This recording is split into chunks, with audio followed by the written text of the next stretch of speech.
तर तू स्वतः विद्यार्थी अवस्थेत आहेस, प्रचंड संघर्ष असतो या सगळ्या परीक्षांमागे आणि जेव्हा व्यवस्था हे सगळं सांभाळण्यामध्ये फेल ठरते तेव्हा काय संताप असतो विद्यार्थ्यांमध्ये?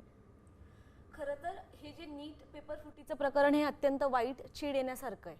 म्हणजे ह्या व्यवस्थेवर आपण असं एल्गार, विद्यार्थ्यांनी एल्गार पुकारला पाहिजे मला असं वाटतं.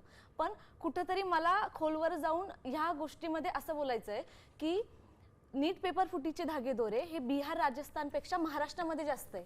म्हणजे लातूरमधल्या एका प्रसिद्ध आपण काय बोलतो शिकवणी वर्गापर्यंत ते जर धागेदोरे पोहोचत असेल ना, तर शिकवणी वर्गांचा जो धंदा आहे ना, तो खरं तर कुठेतरी बंद झाला पाहिजे.